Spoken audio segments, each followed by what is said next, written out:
Good on this trivia now. That is hysterical. We're live. Welcome to part two of the Pondwater Dave show today, as we have already done this a little bit, and we're going to do it again. The Dave, first 12 minutes were spectacular. You guys in the chat, no wonder y'all weren't responding to me. I've shouted y'all out. I'll tell That you is what, hilarious. Teppy tries Got to to hit the babysit. go live button, y'all. This is Talking Wrestling with Pondwater Dave. And, Teppy does her best to wrangle him over there, but even her, he slips up, and even she can't catch it every now and then. She came in here and she was giving me the snaps.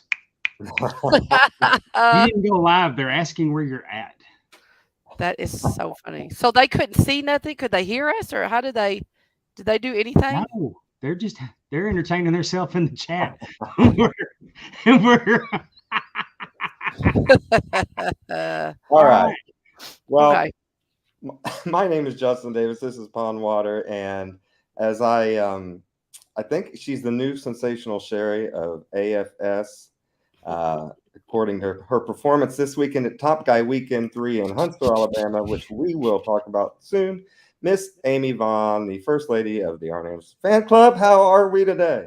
Wonderful. Doing well, recovering, I think, like pretty much everybody else from the weekend. We're not used to, at least I'm not used to staying up late, getting up early like that, and going all day. But it was very, very well worth it. Yes. well. I'll We try, Ben. I got home really late. There was bad storms we had to drive through with poor windshield wipers, trees down, high winds, dogs and cats sleeping together. The apocalypse was upon us. I had the 3 candles that Amy gave me at Top Guy Weekend lit because I needed all the help I could get to get home. So we rolled in around midnight, and I got up at 5 and went to work. But it was all worth it, and we're going to tell y'all all about it a little bit later. Yes, we got trivia to do. But first, I feel like it's only fair to warn you that the following program is intended for mature audiences. Parental discretion is advised. In layman's terms, Amy's going to cuss a lot. Not. No, I'm not. Well, we do have some trivia as we always do, but before we get to trivia, and it's going to be about Money in the Bank because that is coming up, correct? Yeah, Yes, well, it's this for Saturday, right? The Saturday? 1st, July 1st. let's Um, acknowledge our loyal chat, though, that went 12 minutes without us. right. No Did not, kidding. and they didn't bell. I mean, we got Ben Jones from Australia. We got Josh Fields, Pastor Tim. Efren has slipped in here this time.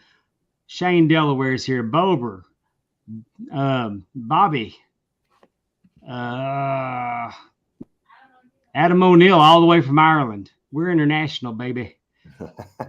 Ireland and Australia.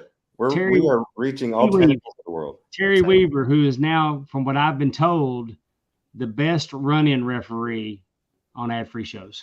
Yes, and Mike Bober's in here. Yes, and his poor Pirates are trying to get to last place, but luckily the Cardinals are terrible. I did want to say, Terry, you looked fantastic in that Schmedium referee shirt during your refereeing performance. We got referees all around here at the Talking Wrestling with Pondwater Dave. Welcome, Patrick McGaw. Oh, And there's Patrick. Carl Bramlin. Hell, the gang's all here, people. Mm-hmm. Thank you, guys. It's really awesome to have this many people. I think it's the most people we've ever had in a chat. So, and most of them were at Top Guy Weekend 3 with you guys, and so they're probably ready to hear your experiences and compare with theirs.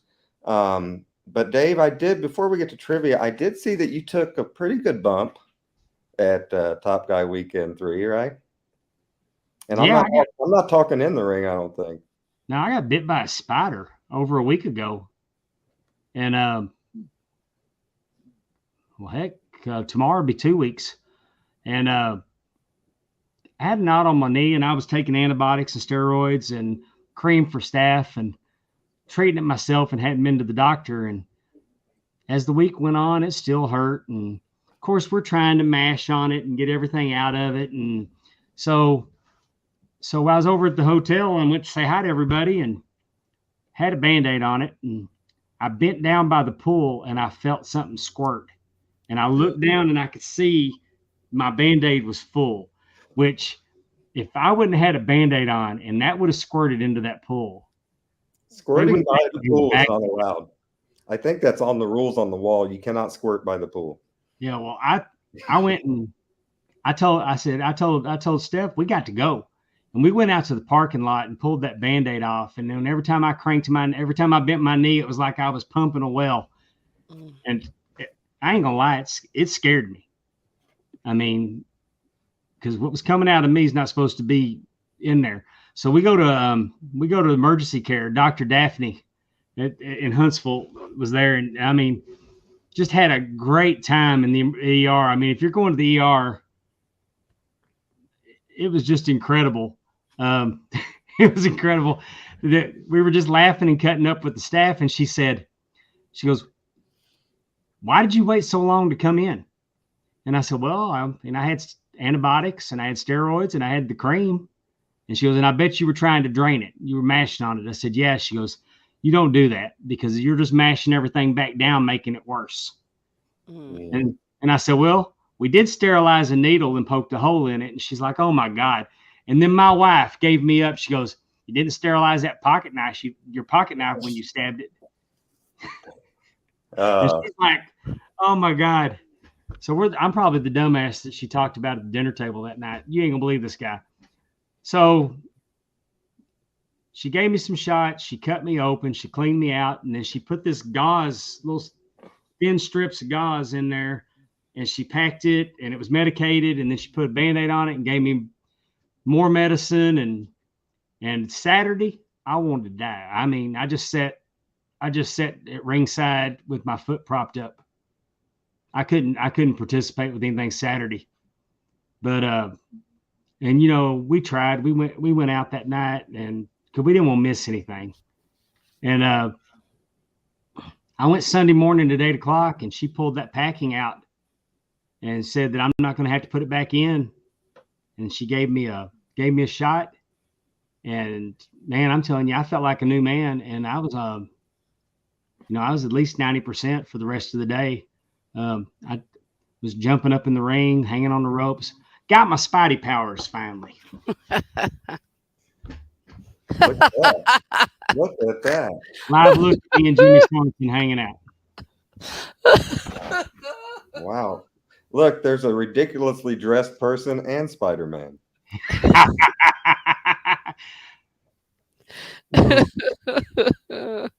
Oh, that's so funny. So, yeah, it would have killed Ordinary Man, but I persevered. Well, we're glad that you got some proper treatment and got her all fixed up. It did not look good. I once had a spider that I lived with in my shower for 2 weeks, and then one day he climbed my leg, and that was the end of his life because I wasn't taking a bump for him. Well, I mean, he did a little damage to me, but yeah, I'm sure that he died after he bit me. Spiders, geese, alligators. It's rough out there in the streets for Dave Miller. Man, the animal kingdom's out to get me. No kidding. Do you know what kind of spider it was? Did you see it? It was a bad one. No, I didn't see it. Oh, okay. Probably. I mean, if it happened when I was mowing, I'm always slapping bugs off of me when I'm mowing. So, Well, we were going to talk about some trivia on Money in the Bank, as we alluded to. Amy, hit us with it. All right. We're just going to learn a little bit about Money in the Bank pay-per-view that's coming up this Saturday. I believe it's in the afternoon because it is in England, like 2 or 3 o'clock. I'm not sure exactly what time. So, what year did Money in the Bank become its own pay-per-view? Was it 2008, 2010, 2012, or 2014? B. Oh, you're really going to answer it like you don't know? like you know? No, he did get that one. He did get that one right. I got right.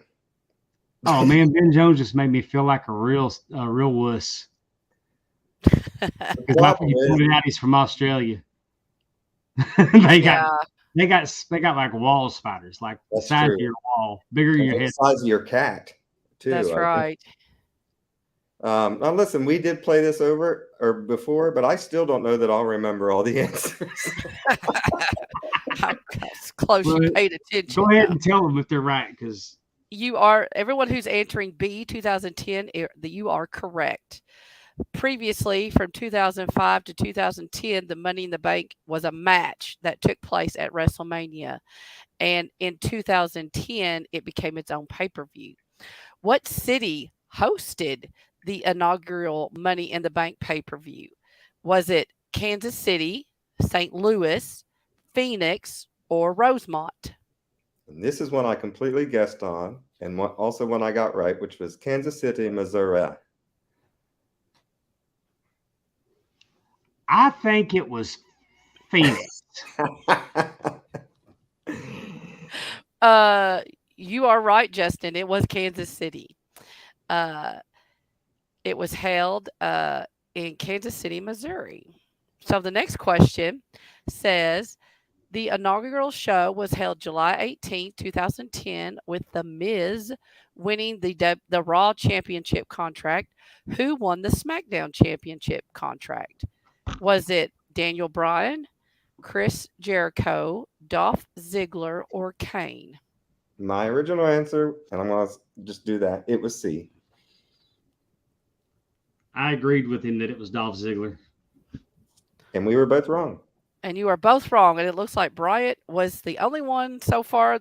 And Josh Field. It was Kane. He won. Domino Chris has joined us back. Oh, I see him now. Back from his 30 stadiums in 30 days that he pulled off solo driving in a car, which is absolutely amazing. Amazing.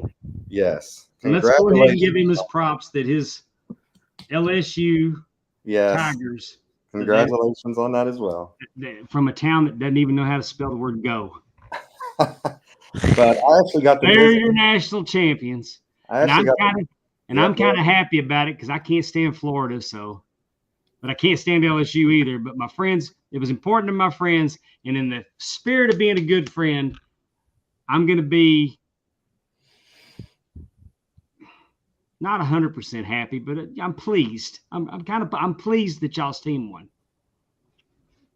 Yeah, I actually got to stop and see Domino toward the end of his trip in Cincinnati, and we did a Sky Rosa together, which is a Skyline chili dog on top of La Rosa's pizza. And I don't know if Domino made it to Athens without having to stop a few times, but it was fun seeing him for sure. Was that the Sky Rosa? Domino loved it, and I didn't hate it. I thought it was pretty good too. Okay, cool. I'd just like to say that I want to point out to David Kyle that Bret Hart has too much integrity, sir, to cash in the Money in the Bank. Even participating in that format of a way to win a championship is totally beneath Bret Hart. I deserve it. I don't even need no cash. I should be at the top anyways. All right, next question. What year did they add a woman's Money in the Bank match on the annual pay-per-view? Was it 15, 16, 17, or 18? What year did they add the women's match? I don't even remember what my answer was. I think I said B. You did. Well, you said B, and I said D. Yeah, and it was right in the middle. Yeah, that's right, because it was 2017. Josh and Mike Bober, Adam, there's someone in the chat that got that right. It was held at the Scott Trade Center in St. Louis, Missouri, and Carmella won the women's championship contract. All right. Next question. I think I might have been at that one. You could have. Out of the 28 attempts. Was Jinder Mahal champion on that pay-per-view? Keep going. Somebody in the chat will tell us. Possibly. Out of the 28 attempts to cash in the Money in the Bank briefcase, how many briefcase holders lost the cash-in match? 5, 7, 9, or 10? Out of the 28 attempts. I'm going to go B. And Adam O'Neill agrees with me. I got this one right because I did the math. 79% have cashed in successfully. So see if that helps anybody in the. so I went with 5. He carried the 1 to get there too. And I Well, was proud of him. 7 goes into 28 4 times, so that's 2. Oh, he's doing that dividing. We didn't learn that up here. So by process of elimination, I went lower. And actually, some of you all are answering correct. It was 5 that actually lost the cash in match. Okay, because 2 people have lost the briefcase without having a match. Like like Otis lost his briefcase in a match that wasn't for the championship. Like he never even got a championship match. Yeah, But they screwed Otis. yes, and there was one other person, Mr. Kennedy.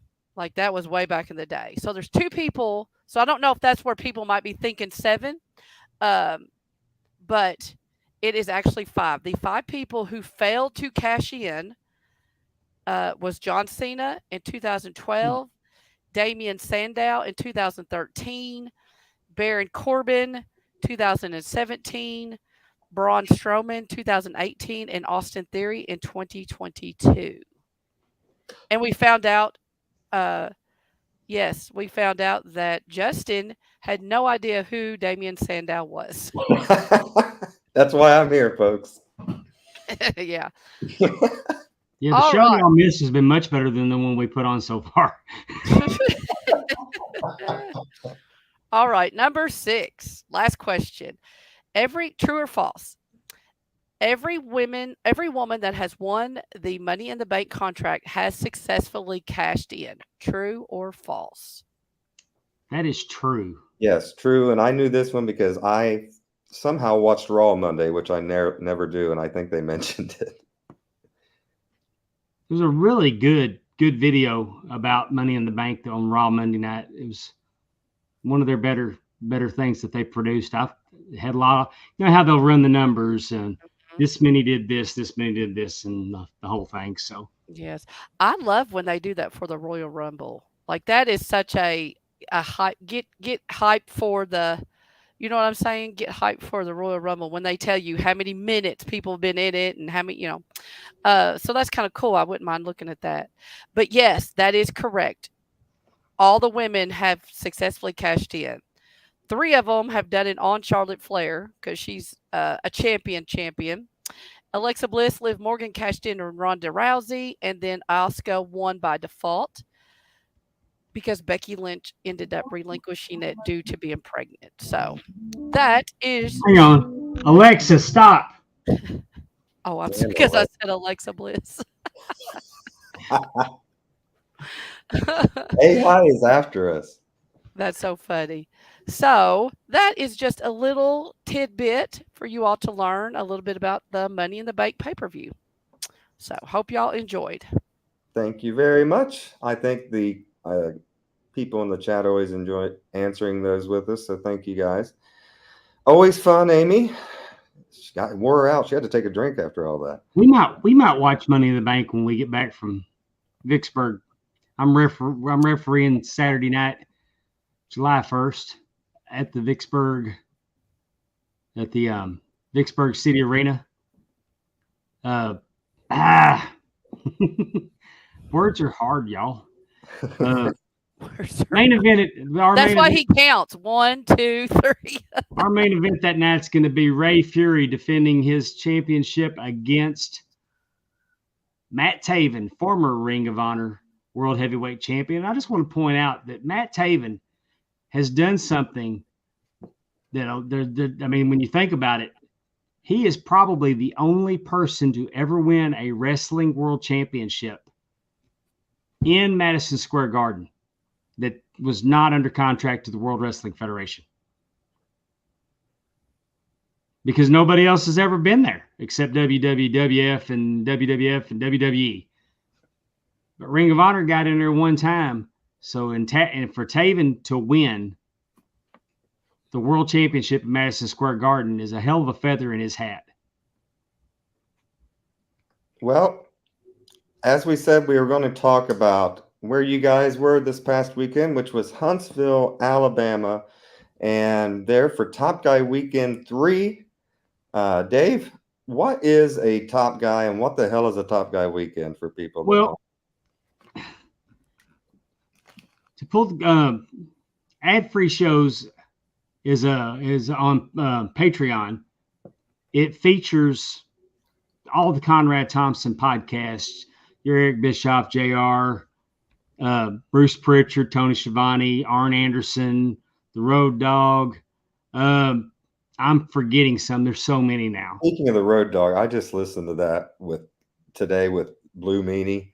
I almost had to pull over. I was crying so hard. I've never laughed harder at a podcast episode in my life than that one today. Well, that's the a fart fun story. I about had to pull over on the fart story. Anytime Cassio and Road Dogg are together, it's nothing but laughs. I mean, It's just so much fun to listen to them. But anyway, if you can be on this platform, and you get all these podcasts free wherever you download your podcast, but you can get them ad free and early. And then there's lots of bonus content. We have Zooms we have questions and answers. We have bonus episodes. But once a year, the top tier, the top guys that pay $99 a month, and they get merchandise all year long. They get exclusive content that nobody else gets. Like if you're just a member of Ad-Free Shows, you could join me tonight or every other Wednesday with Bill Apter. It's open to all members. But like when we had Jake Roberts on the other night, it was just available for the top guys. So there's lots of exclusive content. But anyway, once a year, we have what they call Top Guy Weekend, and it's an event that's catered just to this group of people. There'll be like last year. I mean, we've had panels.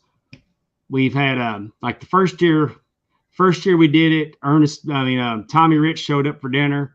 And then we went to a comedy club with him, and he hung with us all weekend. He almost got us kicked out of that comedy club. Well, yeah, almost got kicked out of the comedy club because Tommy Rich says, "Anybody know that she's not fucking funny?" When he said that, I'm like, "That's it. We're all leaving right now." We're getting kicked out, but I ain't worried about it. So then we had Ernest Miller show up. Tony Schiavone was there. You could, they just like we've had. It's a neat thing for this group of people. And this year, we had it in Chicago the last couple of years, but this year there was a vote, and Chicago was voted on, Nashville was voted on, but the majority voted for Huntsville. And I'd like the top guys to be honest. When y'all voted for Huntsville, did y'all think y'all voted for Huntsville because y'all thought y'all were going to get to see the Conrad Edison, didn't you? But anyway, we all Friday night, we kicked it off at the Boot. I got into town a couple of days early. Me and my wife went to the Space Center, and we went to the Rocket City Trash Pandas. How cool of a name for a minor league baseball team is the Rocket City Trash Pandas. But it was supposed to be wrestling night. But unfortunately, Mother Nature had screwed them. So they pushed wrestling night back a week. And because New South was going to put on a show there at the ballpark after the game. So they had to push it back because we had a doubleheader. And the weather was just, it wasn't too hot. It was a beautiful stadium, good food. We watched the doubleheader. We lost both of them. But it was just a nice night out at the ballpark. Really, the presentation that they do were really good. And then, got up Friday and we saw some sights, and I went and hung out and went and had lunch with Conrad and what have you. But we met at the Booth that Friday night and for our meet and greet, and we ate and we drank and we did karaoke. Rebel was there for karaoke. They had a promo contest. Some of the promos were pretty good. Most of them just sounded like a roast, like they thought it was roast battle. But they're cutting promos. And here in a little bit, it's a shame that the promo that we're going to show in a little bit wasn't Friday night, because it would have won, hands down, not even close. But anyway, we had Rebel doing her karaoke. Corey Ryan Forster was there. A good time was had by all. Yeah, I thought it was fun. What was your takeaways from the meet and greet, Amy? On Friday, um, it was fun. The only thing that I wish was that, and I've been to the boot before. It's very kind of sectioned off. So when karaoke was going on, it was really hard to watch. What the people up there, just because of the way they had to kind of set things up. Which, I mean, it's not really a complaint. It's just an observation. Um, I think everybody had a good time. We did play trivia. That was fun. Um, Again, everybody just that was the first night everybody was there and getting into town and seeing each other. So it was a really good atmosphere and a good way to get to meet people and stuff. Sit outside or whatever like that. It was fun. I enjoyed that very much. Of course, Saturday and Sundays were the days that we had a lot of being in the ring. Things that we got to do with that. That was pretty awesome too. So Yeah, was Friday the Rebel karaoke? Yes. Mm-hmm. Now I have a question about that. Whose job was it to keep Zoe Lopez off of Rebel during this time? Well, she was up on stage, so, and Okay. I think Dawkins was kind of in the front too, making sure. But I mean, I'd put out Dawkins was running security / he was like security / singing show tunes. well, I would have thrown offensive lineman Adam O'Neill up there in front of her. Zoe couldn't have got past him. I didn't get to sing. I didn't either. And I was about half hot about it. I did get, because they were going to do Islands in the Stream. And I knew that Megan Nelson had put me down for me and her to duet that. Mm-hmm. And the writing was on the wall that I wasn't going to get to sing my song. So I kind of jumped up and I said, we picked Islands in the Stream. I ain't saying nothing. And there's been some guys that already gone twice. My knee was hurting. I was getting half hot. And then I stood up. I went to the restroom and came back, and somebody taken my chair and wouldn't give it back. We showed this picture earlier. Put that back up there, Teppy. I want the guys in the chat to see. I said earlier that there's an extremely weirdly dressed person in this picture, and then there's Spider-Man. That's Dave. Remember, it's Dave and Jimmy. Since he got bit by the spider. Oh, you know what, Dave? I don't blame you. You should have just stood up and said, "Damn it, I want to sing Islands in the Stream right now." Well, we did. They put us up there in a group. I'm singing Islands in the Stream with Dollar Dave. Which part were you? Both. That would have been hilarious. I would have loved it. I got tired of trying to figure out. Well, the words were color coded about who was supposed to sing, and I'm colorblind, so I just said, "Screw it, I'm singing it off." Oh my God! But I went out with Cassio Kid on Wednesday night. This is kind of a funny story because Cassio, number one morning radio show in Alabama. We're gonna go eat, and he tells us about this place called the Furniture Factory. Furniture Factory. Anyway, he said, we're having a radio event there from 5 to 7, And I said, well, all right, we'll head over there. Well, about 5:15, I'm looking around, and there's me and my wife and 2 people at the bar. And I said, y'all got a radio event? No, we don't have a radio event tonight. We got a band coming in at 8. So we ordered, and Cassio said, hey, I told you the wrong place. I said, no shit. I said, well, we're going to eat and then we'll head down there. So we went to the Right Bar, and it was the radio promotion was Working Woman Wednesday. So it was, I think me and Cassio were the only 2 guys in the whole place.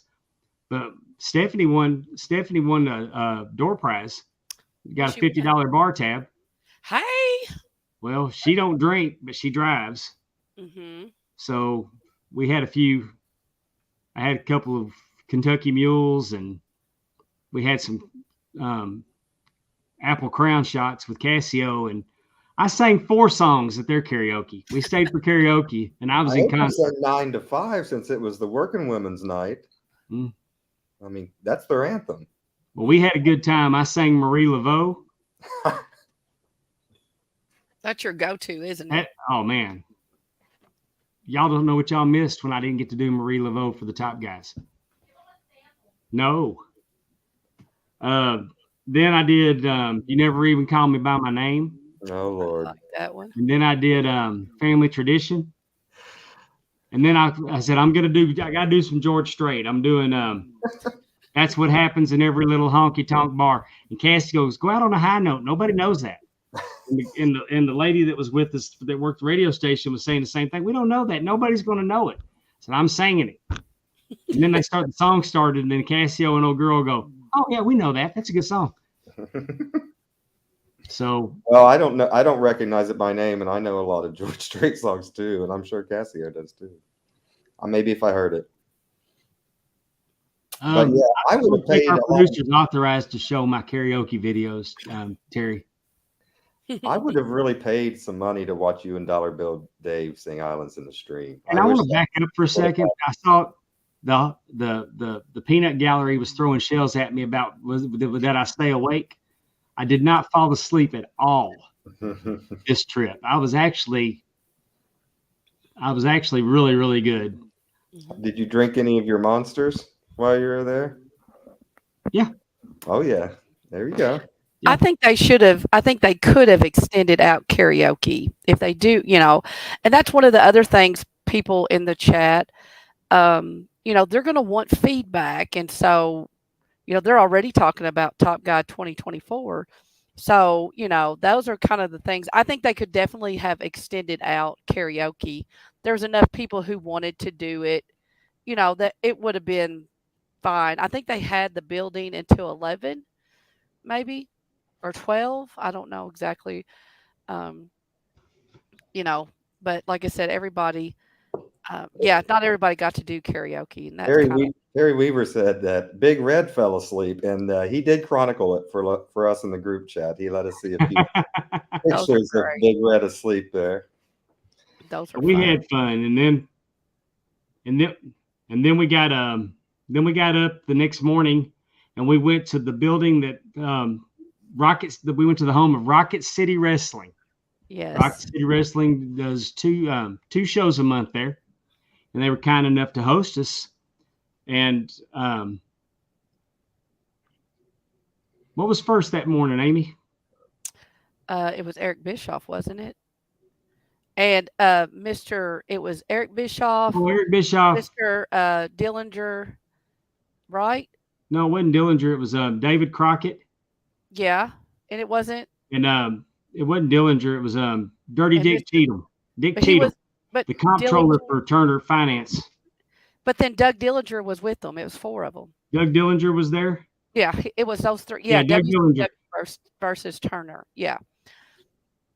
Because and that was a fun Q&A, just talking about, and we got a couple good Dusty stories from Dillinger, who don't, from what I understand, normally doesn't tell those stories. And so that was good. And Mr. Cheadle, I heard you talked about Dusty Rhodes a little bit. So yeah. What was you saying, Amy? No, I was just going to say, and Mr. Cheatham ended up doing Conversations with Conrad. I don't know if you all saw that. It came out. He was the line item. What was he? Comptroller. He was a money guy. Yeah. He was the comptroller. And Nathan, you're 100% right. But I thought he was really interesting to listen to because, he was a wrestling fan too. And so he knew how well, we got to learn a little bit more about the Arn and Sid situation. Doug Dillinger definitely had some good stories to tell. So that was very interesting and a good way to kind of start the day off, especially someone like Dillinger and Cheatham that we have never gotten to talk to before, I believe it is pronounced comptroller. I do too. I think it is Yeah. comptroller. It Yeah, is. Yeah, because there's actually a position with most counties called the comptroller of public accounts. yeah. Yeah. So yeah, I liked hearing new people. Not that I ever get tired of hearing Mr. Crockett or Eric, but it was kind of neat to have the two other people in and just kind of hear what they might have had to say. Well, he did 2 hours with Conrad, and that's available now. Mhm. Conversations with Conrad. I listened to the first hour of it today, and he's a very fascinating man. Yeah. Oh yeah. Um. So that was fun. We got to do a meet and greet with Mr. Dillinger and David Crockett. Uh, David Crockett is always such a joy, and he was he's just a sweet man, and I like meeting both of them. And then, of course, yeah, I love Dr. Tom. We can talk about that because we did. What did we do after that? Did we move into We moved the into the wrestling fantasy camp. Dr. was Tom, it? it was a fantasy camp where everybody could line up and sign a waiver and get in the ring with Dr. Tom Pritchard. And Dr. Tom, if for you, I'm sure everybody listening to this knows who Dr. Tom Pritchard is, but if you don't, he trained Stone Cold Steve Austin. I mean, The Rock. He trained The Rock. And Kurt Angle And and Kurt pretty Angle, much not Stone Cold. anybody else. Stone Cold was trained by Chris Adams, but Vince McMahon. Right.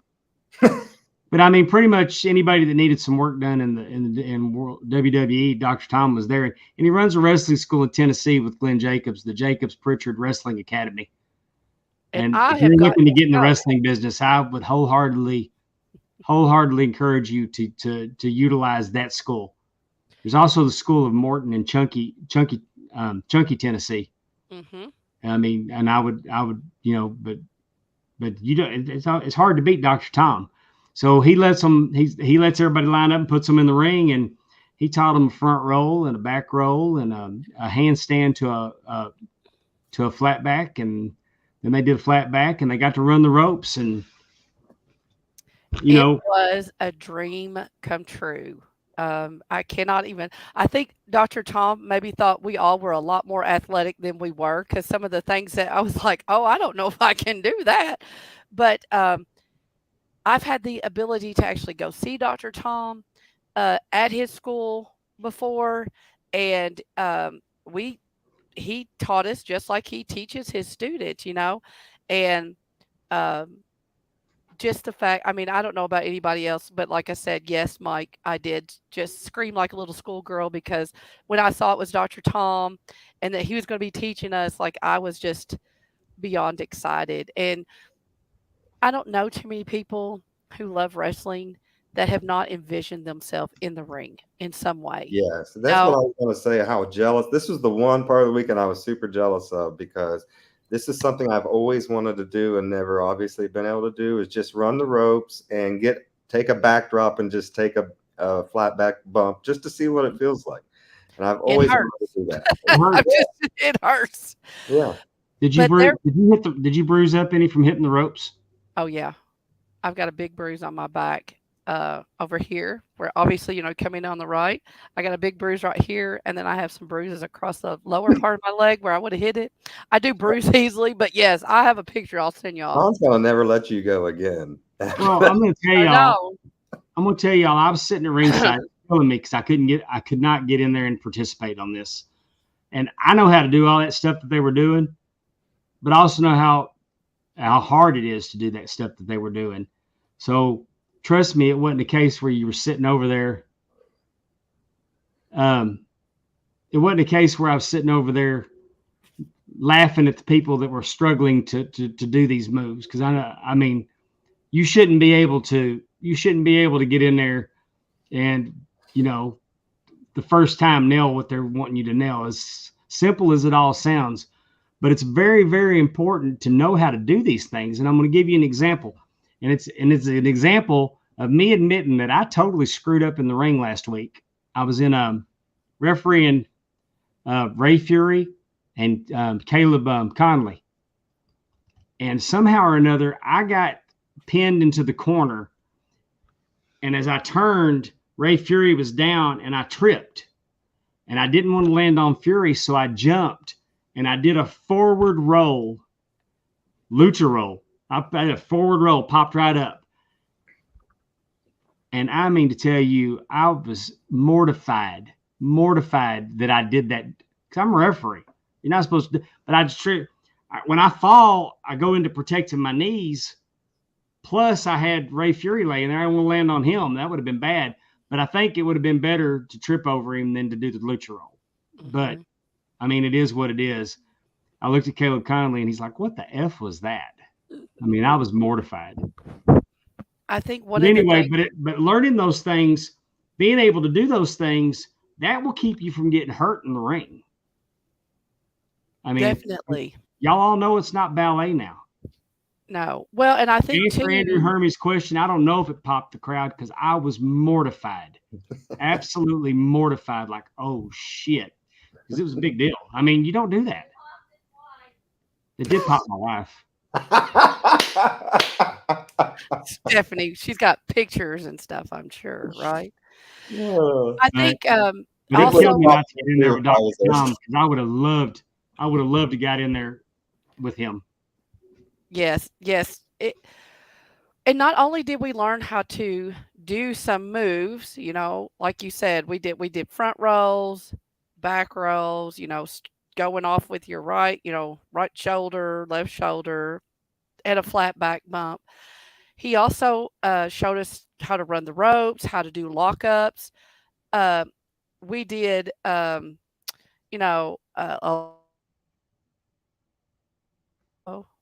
you are. Headlock, takeovers. I mean, we got to do so much. I think probably more than any of us thought we'd get to do. And he was very patient. I think it started off bad because Adam from Bama was the first person who has been trained as a wrestler. So he got to do a lot of things. And I don't know if that set Dr. Tom thinking, oh, these people are athletic. We're not. But you know what? I will say this, and kind of what you were saying, Pondwater. Everybody was cheering for everybody, because it takes a lot of guts to get up in that ring and do those moves with a bunch of people watching you. I was terrified, and but everybody was cheering, and the more people cheered everybody on, the more fun it was for the person in the ring, because they relaxed and let loose, and they were able to accomplish things that they may not thought they could have. And so I really did enjoy that part too, that there were so many people cheering on and watching people live out their fantasy. Yes, the community spirit was great. Thank you, Josh. That's what I was trying to say. That was fabulous. I will say something kind of funny. And so Mike Bober was my lockup partner. And we'd be locking up, and I wouldn't look up. You're supposed to look up. And I kept not doing that. And so Dr. Tom started pulling my hair.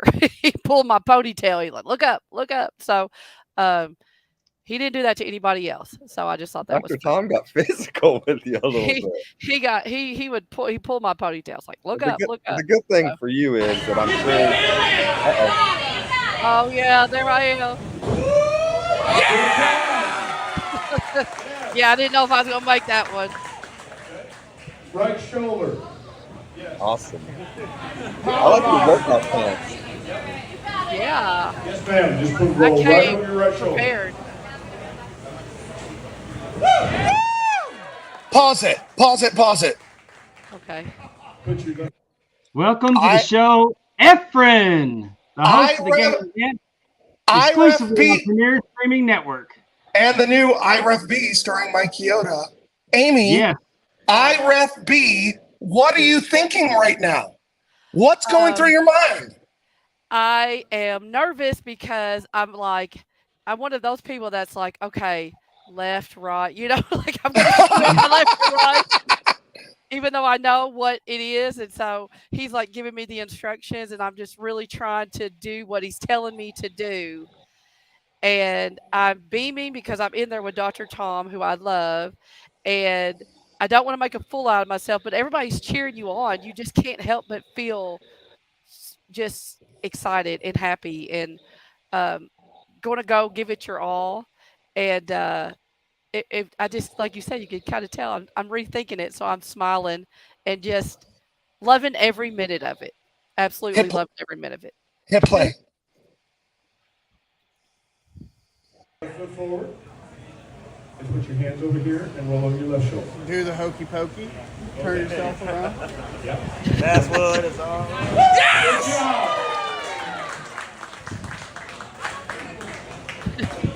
Okay, you want to do a flat back?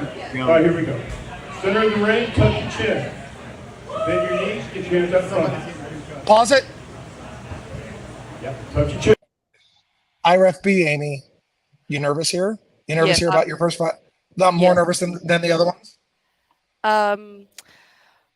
Yes. Oh, so I was nervous about doing the back row because I really didn't know if I could do that. And so, but I'm really nervous about falling backwards and doing it right and not hurting myself. But I'm listening to what he says. I got to just listen to what he says. He's not going to hurt me. I mean, he's not going to do anything that is going to hurt me. So just listen to him. And also, I know I'm almost done. You know what I'm saying? Like I've gone through it all, and this is the last thing to do, and it'll be someone else's turn. And I just want to do this right, like go out on on the right note, because we didn't know. Look at your smile right now. Look at your smile right now. I can't. You didn't know what? You didn't know what? Well, we didn't know all the things we were going to get to do. Like we didn't know that after we did this, we'd run ropes and learn, a sequence. Like we didn't know what all he had planned for us. So I could have just totally, this could have been fine. Like could have been it. And I would have been, super ecstatic that I did it. So, but yeah, that's kind of what I'm thinking. There's nobody that got in that ring. There's nobody that got in that ring and tried that stuff that I wasn't proud of. Exactly. Me too. Me too. Everybody went out there and did their best. Good play. Fall straight back, but keep that chin tucked. Go ahead.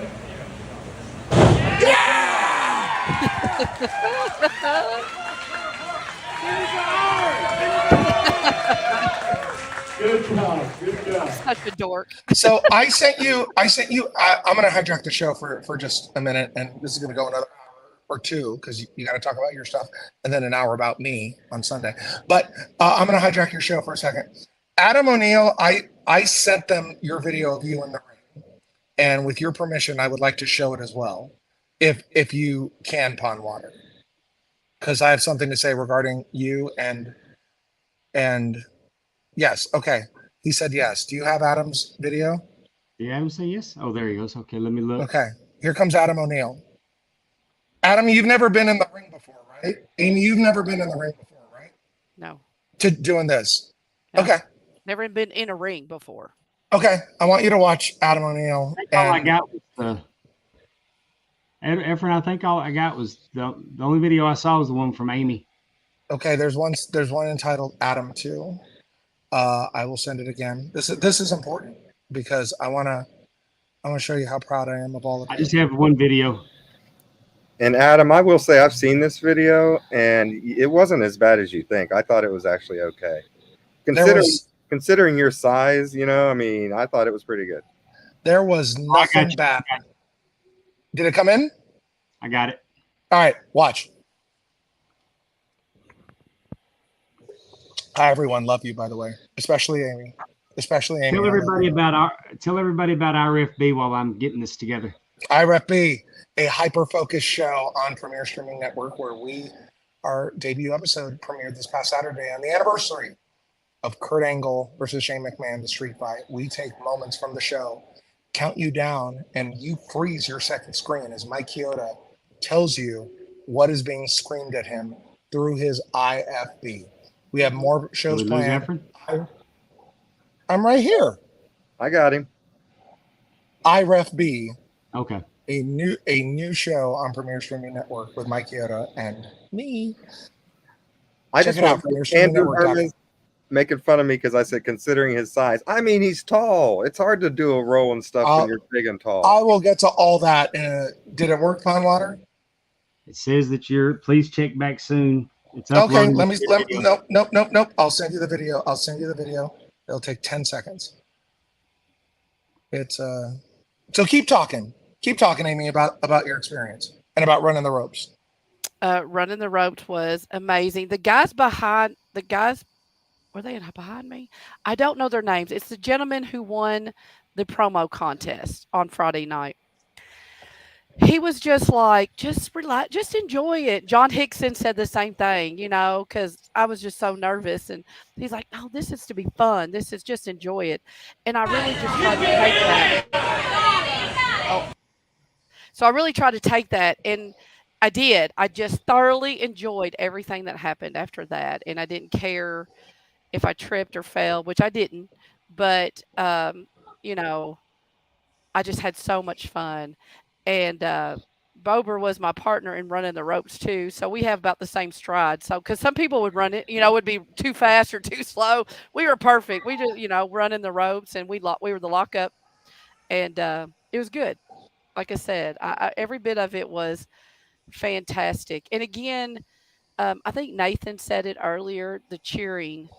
The people who didn't do it for whatever reason, they cheered on the ones in the ring. And to me, I think that is really what I love so much about our group, our Top Guy group, is they're cheering. There's Adam. There's a perfect watch. Adam O'Neill. I didn't think that was bad at all. I thought that was pretty good. You got this. You got it. Great. Got right over. Yeah! Right shoulder. He would have got that 100% if he just had a little bit more push off. That back, the reverse roll is the hardest. Good job. Left. Good. Handstand. This is the one Amy wouldn't do. I didn't think I would. And Dr. Tom didn't make me. I said, I don't think I can do that. Step on outside. Come on up to the center of the ring. He's so tall, he moves him. He moves him. Now throw that right leg as hard as you can. That's it. There it is, baby. Nice. Center of the ring. Bend your knees. Tuck your chin. Make sure you keep that chin tucked. Ready? 1, 2, 3. Yeah. Good job. This is what I have to say about everyone who went in that ring. Aside from being so proud of every one of you, and strike me down if I'm lying, the 1,000% truth. There isn't one person who went into that ring that I didn't think hadn't done that before. Not one. You were all phenomenal. Every one of you, I felt, had done this before. I was so proud of all of you. And this was the best moment of the weekend. The best thing of the weekend, in my opinion. I was so proud of every one of you. All right, I'm leaving. Love you. Love you too. Bye-bye, Efren. Thank you, Efren. It's always a pleasure to be joined by the host of the game event on Premier Streaming Network, and also his new show that he's talked about, Ref B. Am I saying that right, Pondwater? I Ref B. I Ref B. Okay.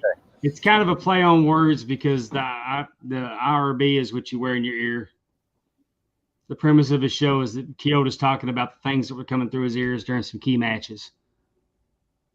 That's kind of cool because you wonder about that too. I mean, like you always hear about between things going on in the ref's ear or the commentator's ear, like things they're supposed to be saying, like how you hear all those things and how you decipher it and how you get that message out to the audience. I think it'd be really cool. I'm looking forward to watching it.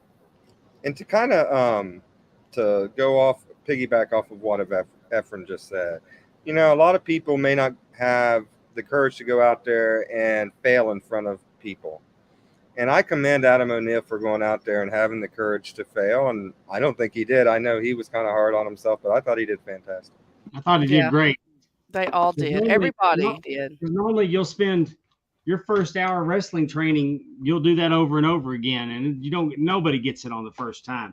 And I saw guys nailing it on the first time. Right. So that was super fun. I just think, like I said, as a fan, you see those things. There's, NASCAR has like a fantasy camp, and football. Like you have all these different things that have fantasy camps in a sense. When and I was a love kid, it. I'd have gave my left nut to go to Texas Rangers fantasy camp. I mean, yes. And I just think that being able to do something like that in a fantasy camp kind of way with a top-notch professional. I mean, I don't think we can get any better than Dr. Tom to show you. And he's trained, like you said, he's trained everyone from, A to Z, good or bad, people coming in, learning, I don't know. I can't. Did Stephanie say that? Yeah, I'm doing it. Yes. She always comes in about 2 or 3 times a show. Either she's yelling from the back or she sends it in that way that it's always perfect. Yes. But like I said, that was an event. And I really do hope that, in my mind, that's what I hope Top Guy Weekend stays more of, kind of doing those kind of things. The Top Guy tussle, which I know we're going to talk about Sunday.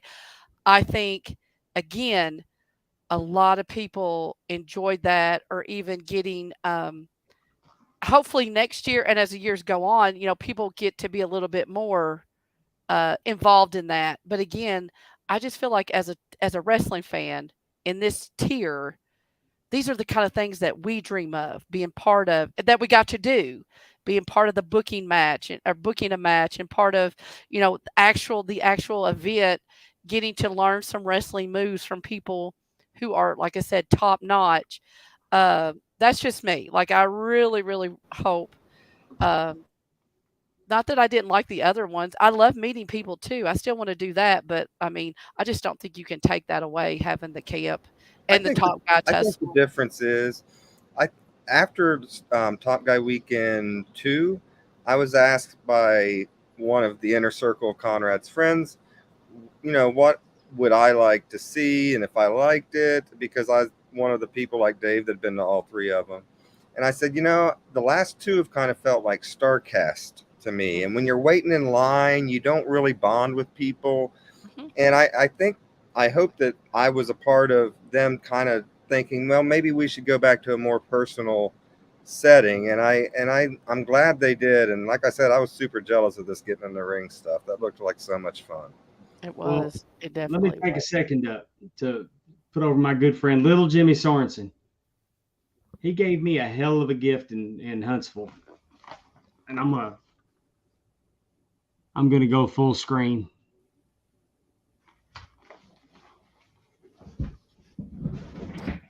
That's pretty. He gave me a Ric Flair, one of the legacy. It's not the legacy belt; it's the tribute belt. It's actually autographed by Rick. He gave me one that was autographed. But I mean, that's a nice belt. And pictures and video really don't do it any justice, because when they put them for sale, I got to admit, I wasn't impressed with a lot of these belts that WWE does. I'm not impressed with. But then you see them in person and you realize that pictures don't do them justice. I mean, this thing has those, I'm going to butcher the way you pronounce this, the Swarovski crystals. Mm-hmm. So whatever. But anyway, it was a hell of a gift. And Little Jimmy Sorensen, we like to give him a hard time and tease him about his about Japan and everything, because we do it out of love. But that dude has you're Ben Jones right. This dude has the biggest heart. I mean, he is one of the most generous people that I know. And I mean, that's just, he loves, and I felt, I mean, I knew it was important for him to give this to me. So I'm not comfortable receiving gifts most of the time. I'm normally the one giving them. So I'm just telling you that I appreciate it. And I mean, another thing about Jimmy is that, but there's more about he gave $2,000 to St. Jude's to be in on it, cutting Eric Bischoff's hair, which we'll talk about after the Tussle talk. But I mean, Yes, Coach. Jimmy went to Japan. yeah. So I've heard. I've never really got it confirmed, but I've heard that. Can I ask you, Dave? I heard that now that he's a wrestling manager, that his tag team is going to be he's going to have a tag team of Curry Man and Ramen Man. Interesting. Okay, Dave, something's bothering me. Okay. What is that hanging off the pink string right behind you? It looks like a fly swatter. It's a fan. Who is it? They're upside down, and all I can see, I'm like, funny. It's a fan somebody made a fan. Okay. Damn, that's pretty cool. Autographed by Stan Hansen. Okay. And then the other side is another one. Where did you get that? Someone give it to you, or? It was during COVID and those online auctions. Okay. And if you're not watching the video, it also has a picture of Bruiser Brody on there with Stan Hansen, which is really cool. Yeah, we couldn't get Brody's autograph on this one, but very true. We could have used that fan. Stan Hansen. Yeah, I heard it was a little warm inside there, and I've been there before. Low-key Big Hog Weekend, we went. It was hotter than hell. Yeah, I knew it was gonna be. But that is a wrestling arena. Mm-hmm. And there was one person that complained. He kind of crapped on it. But if you're a wrestling fan, you want to be in buildings like that, watching pro wrestling. Right. And they tried they had fans. I mean, they did everything they could. But, when we're all in there and we're moving around, and it is what it is. Hey, that's what summertime at the Sportatorium felt like when I used to go to the Sportatorium. That barn we were in felt like it had a Sportatorium vibe to it. We've talked about. That's where you watch wrestling. No, I agree. I mean, and that person's lost. Terry Weaver says that he brought cushions because last time his ass started hurting, but I think maybe he should get checked for hemorrhoids. But that's a whole nother issue. No, those seats were hard. They were harder than times were in 1929. Yes, it was definitely. If my leg wouldn't have been hurting so bad, my ass was almost on par with my spider bite. It was uncomfortable because I sat in that chair for 8 hours. I know, and just like Allison Faye said, Ricky Morton stole her portable fan. I heard Ricky was talking about how hot the lights were when we were on Sunday when we were in the booking meeting. I heard him say, "Man, these lights are the hottest I've ever been under." So I don't know. He just, like you said, it was fun. We all got that. And I remember when we were in there, Dave, and Dave Silva got that snake put around his neck. Remember that? And he was pouring sweat. Oh yeah, poor thing. And it was nighttime. It was nighttime. I know when Dave Silva got that snake, I got the hell away from Dave Silva. Yeah, it was like Coach said, it was like going to the ECW arena. I mean, it is what it is. Wrestling, baby. Yep. That is wrestling. That's right. I was sitting directly behind Silva when he got that snake put on his neck. And he was the happiest man you've ever seen. He had the biggest smile on his face. When do you not see Dave Silva with a smile, though? That's kind of hard to judge because he's always happy. I was in Fountain Hill, Arkansas last weekend, and they didn't have an air conditioner on in that gym, and it was hot. It was miserable. Mm-hmm. And Sunday in West Monroe, they didn't turn it down near as low as they used to. It was hot. But that's what you do, though. Right. But that time with Dr. Tom was amazing. And I think everybody that was in the ring that got to do something, I think they had the same feeling that was just living out a dream, that you just, you can honestly say you had some training by Dr. Tom in a real wrestling ring, and I have the bruises to prove it. I'm sure some other people do too, and Jimmy brought something up, and I think this is in the tussle. So I'm gonna bring it up before I forget it. One of the cool things is you actually get to go backstage and see how they plan matches with you as a manager, Amy, which you got to do. And I know that's coming up, but that's a really cool experience as well, right? Hmm. It was, and um, Jeff Jarrett was our agent because they had it kind of set up like we did and again, like you said, we're kind of jumping ahead, but for the ones that were there on Sunday, we sat in on the booking committee. We had an event planned. It's called Top Guy Tussle. That was going to be later on that afternoon. And then we had a booking committee to how we were going to book this. We were given information on 5 baby faces and 5 heels that were going to be there. And the booking committee consisted of uh, Kevin Sullivan, who came in Saturday and talked to us, right? He talked to us Yes. Saturday. Yeah, after the fantasy camp, Conrad had a conversation with Kevin Sullivan. It was Yes. really Devil good. himself. Did you give the devil any candles, Amy? I tell you what, I met him in the elevator. He's the cutest little old man. I helped him to the lobby. You And know, he is do you just like his accent? Does that is I do. He does have a yes, he definitely has a nice Eastern you know, New England Boston, New New England England. accent? Uh Boston. but Boston. he was just so like I said, just this cute little old man. But he had a lot of and I feel like some people were kind of worried. I think he must have had he had a podcast and maybe it was a little bit not I don't know if they enjoyed it as well, but he really I felt like with Conrad as the person that was asking the questions and trying to get the information, like I felt like he really gave us some really, good stories and he had a lot of good anecdotes and Does um anyone know if they will release that conversations with Conrad or no? That's going to just stay there. Because I know, like when we were at Loki Big Hog Weekend, Dave, we did a live recording of the show at the weekend. So I know that he doesn't put out too many conversations with Conrad. So I was wondering if maybe that might be one thing that he may release, or maybe there was stuff said that they don't want released. I don't know. I don't know that any of I the don't either. question and answer sessions are going to be released. That was just Do you think that Okay, when since you said conversation with Conrad, I took it more as an interview that Conrad that's did how with they him, titled it for but for it's that. more of a Q&A with you guys in here. Yeah, I mean he had a conversation with him, but we also got to ask questions. and do you think Pondwater that I mean cuz Mr. Sullivan was there for because he was there Saturday and he came back on Sunday. Do you think somewhere in that time maybe they did go to the um you kn- station or go to the office and record a conversation just like they did with Mr. Cheatham? I don't think so.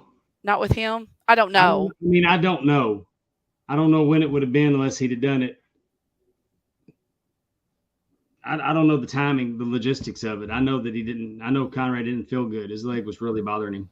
That Yeah. really is one of my favorite things that Conrad does is conversations with Conrad. When he did the first one, I can't remember who it was with, but I was like, man, that's one of the greatest things I've ever heard on ad free shows.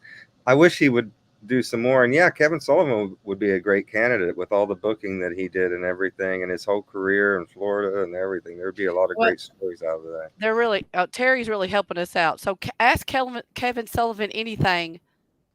No, wait a minute. I thought that was Road Dog. I'm confused on Sunday. Was it No, Road Dog? Road Dog kicked off Sunday morning. So Kevin Sullivan must have been on Saturday. Isn't that funny how it was literally just 3 Oh, days ago, but yeah. it just all kind of run together and trying to figure out what was what. Anyway, I don't know where I was going with all that. It was like you said, and I'll tell you all, getting to go. Like I said, my 2 guys, and I don't have my paper to know their names. Uh, they were the one I was managing as the hill manager. They were the sweetest guys ever. Like they were all about. I mean, here they are, fairly new in the business, probably like getting a chance to talk and be seen, by Jeff Jarrett's and some big. But they were like, "Oh, that was awesome! You did great!" And watching out for me in the ring and stuff. Like, I love my guys. I asked Adfreeshows if we could get, Twitter information, Facebook, whatever these guys are doing, because I want to follow them. I think that's another great thing about the Top Guy Tussle is we are also, I think, the type of people, the top guys, that are looking at the independents, that are going to be, that will want to follow. And I talked to Ray Fury. He was the good guy in my match. And I was like, I'm coming to see you next weekend because I'm going to Vicksburg with Pondwater. So, If you listen to this show, we've sang the praises of Ray Fury. And how old is he, honestly? Is he like 23? Like, he looks young. I met him. I want to say I met him nine years ago. So he's a little bit older. He looks young. We got some breaking news in the chat. Does anyone want to announce that? It looks like StarCast 6 has been announced for Chicago during the AEW pay-per-view, whatever it is, all in, all out, halfway in or out. September 1st, 2nd, and 3rd, I believe. So All Out, why did I think that was going to be in England? No? Or is that saying, I thought All In and All Out, that's in Wembley, right? I don't know. Don't listen to me. The one they always do in Chicago, they're doing in Chicago. It's okay. Apparently StarCast is going to be there. Interesting. I'm heartbroken because I already know I can't go. Isn't that funny? In Little Jimmy, he did Adam Priest and Cruel. Those were and I'm not saying anything about the baby faces. We just weren't part of it, but they were absolute gems. They were so nice. I got to see Adam Priest. Adam Priest is a star. Well, I got to see him at the GCW show. So Saturday night, after all the things were done, we kind of took a break, and we all went to different things. People went to the Trash Pandas. They had a game. A lot of the top guys went to Top Golf, which was like in our hotel area, like you pulled in, and we had Top Golf, and you had Dave and Buster's, and everything was like right there within walking distance. And we went. Allison Faye really wanted to go see GCW. She's a huge fan. I've never been to a GCW show, so it was really fun. I had a lot of fun. I almost got hit by a chair, so I became a little bit more vigilant after that. And their chairs at that show are made out of rubber, and for a very good cause, because wrestlers were getting in the chairs. I think actually Adam Priest was one of them, whoever he fought. Oh yeah, Adam O'Neill and a bunch of guys. I guess they went to Twin Peaks, which was in very close to our hotel. I think they said, is that a poor man's Hooters, or is Hooters a poor man's Twin Peaks? I don't know. I did not go. Hooters is where you take your wife. Twin Peaks is probably. I mean, Hooters is kind of. I'm just kidding. Hooters is kind of classy. I mean, the girls wear hose. They wear hose underneath the orange shorts. Sure. I mean, Hooters. I think that's the first time anyone has ever said Hooters is kind of classy. Yeah, I guess compared to Twin Peaks, maybe, I don't know. For that, I mean, Twin Peaks depends on which location you go to. I mean, my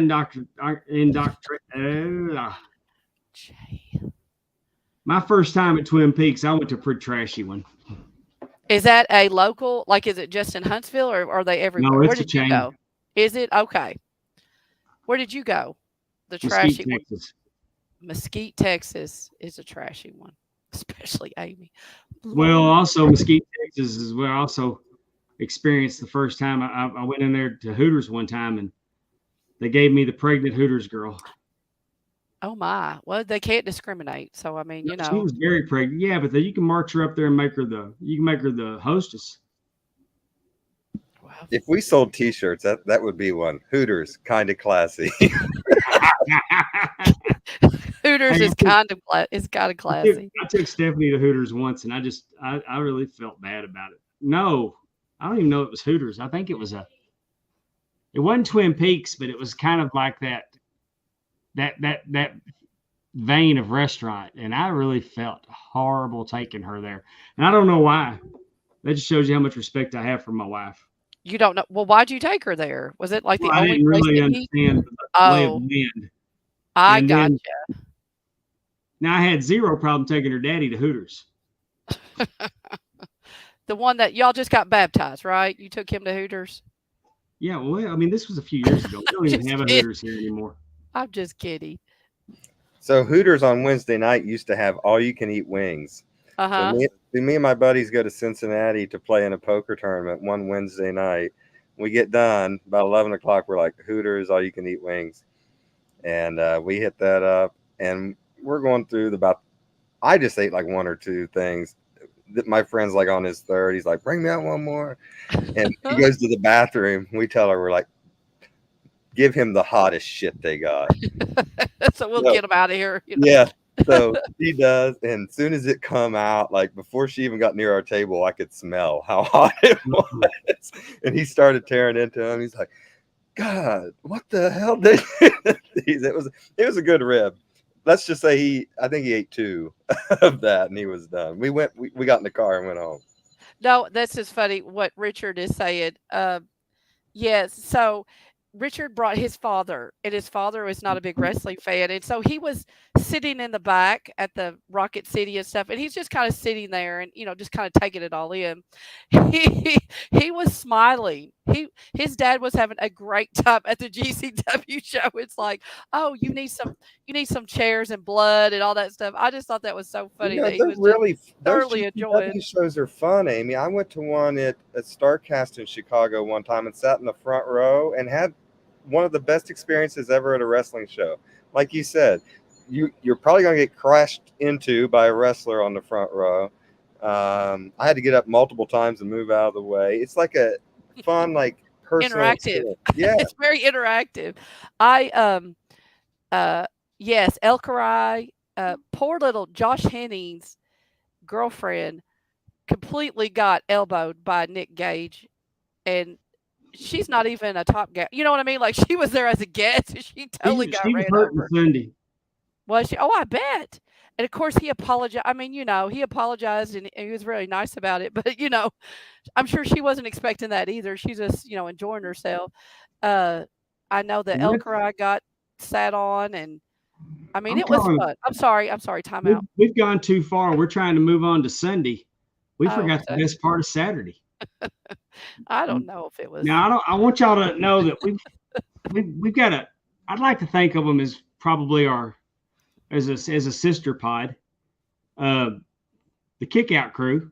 Mm-hmm. We thank a lot of those boys, and Amy's had a little beef with Bober from not Brad. Bober. Yeah, with Brad Stanton. Sorry, Bober. Had some beef with Brad Stanton from when she went on the show because he got all bent out of shape on they how I played. They hit her with the game that she wasn't prepared to play. Well, I played it. No, I played the game. I got what I wanted, and he got all bent out of shape because he said I didn't play it right, but there were no rules.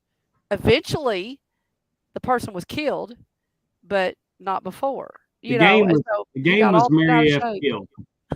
I'm the one who has beef with Bober, not Amy. What you got? Oh, because of but when Amy was in the ring feeling it, after she had her wrestling training, she got the microphone. She got the microphone, and here we go. Oh my God! Best for yours. As you all know, my name is Amy. I'm Top Guy number 4, and I love every one of you all. I love hanging out with you all. I have fun with you all. We love you too. But there is one person Uh-oh. that has caused me some headache. I am on a great podcast called the Palm Water Day Show. Yeah, you are. And we have a fabulous time. And I have even been asked to be guest with the FFP crew and Evolution of Evil. And we have had a great time. I got asked to be on the Kick Out crew. And I got asked to be on the Kick Out crew. And I love every one of those guys. Then they bring me on and they want to play a game, right? Okay, that's fine. They don't explain the rules. When you play Fuck, Marry, Kill, you want somebody, you kill them or you marry them. If you give me FTR and Arn as my three choices, I'm gonna fuck every one of them.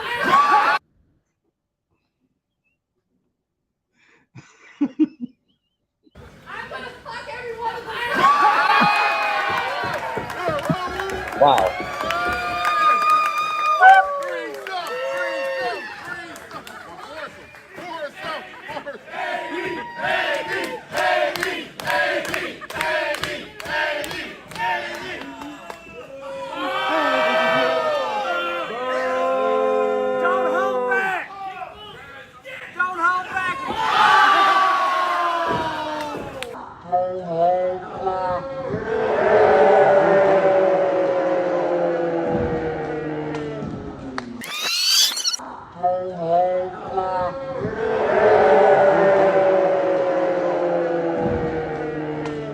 She murdered his skin.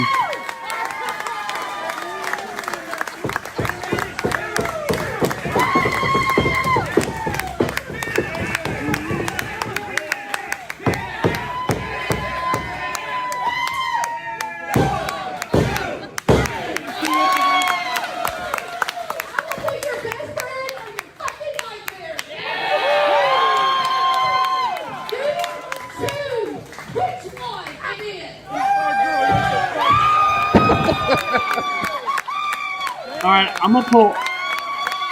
There's a sign.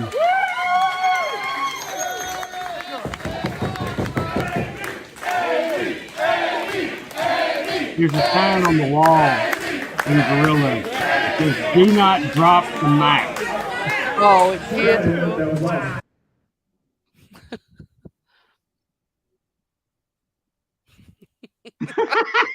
Well, I mean, now we see candles. I was wondering that. Amy, did you give yourself a candle after this?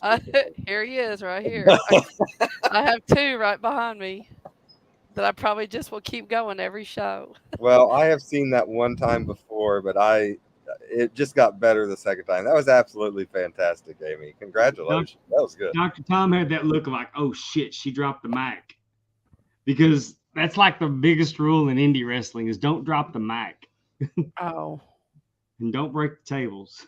Don't break the chairs. She can't learn all the rules in one weekend. I mean, that's right.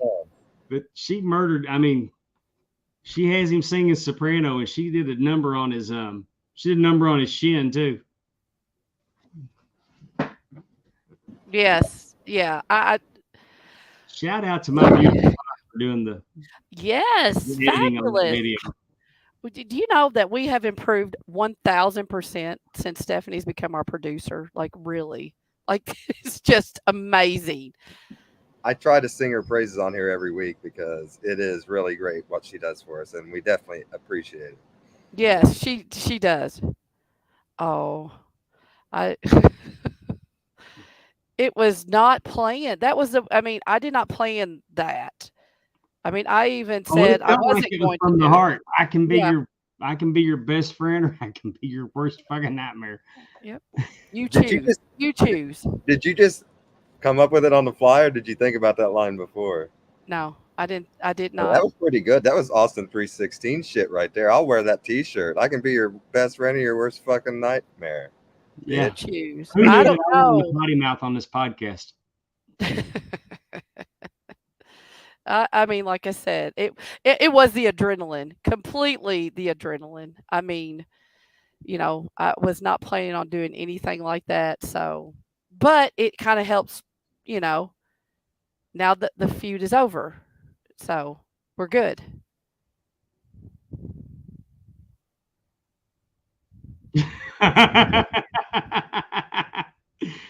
JB Gaines. No. Efren wants that shirt too, I think. Y'all are sillies. All right. So is that it for Saturday, or did you guys have an after party of any sort Saturday? 'Cause We all dispersed and did what we were going to do. I mean, we went and grabbed some barbecue and went back to the room and then went and hung out Top Golf for a while. And I just was I was trying to be a trooper, but man, I was hurting pretty bad. So we get up Sunday. Like I said, I went and got my packing taken out. I was a new man. Got to the arena, got in the ring. I mean, I'm ready to referee. And so we started off the day with a special. We had Lash LaRue there. Yes, Lash and he LaRue was came out. talented. He was there he was good, and he did caricatures. He's a very talented artist. He does a show. Lash Can Draw, or something like that. But he draws. He'll talk about stuff, wrestling and stuff. But then they've got it set up where he draws on an iPad, and you can watch the progress of, like, he does portraits. But he was doing caricatures. He did caricatures for everybody that day. And he sat in on with Cassio and Road Dogg. The Road Dogg, Jesse James, was there. BG James himself. And we did an impromptu, oh, you didn't know? And they, you won't ever see that one. And it was, it was a really fun Q&A. Lots of good stories were told. Stories you're not going to, you're not going to hear on a podcast. So then we, when that was over.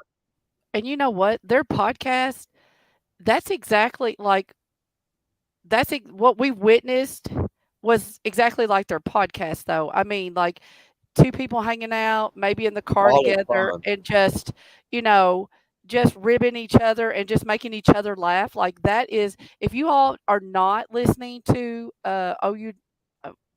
what is it called? Oh, you didn't know? You didn't know, with Road Dogg and Cassio. You really should, because they pop each other, and that makes me want to laugh. I mean, some of the things that they say. I think it was our ghost show that we did earlier that I was putting that show over, but that fart story made me almost pull over. I was laughing so hard on this week's you did. Hilarious.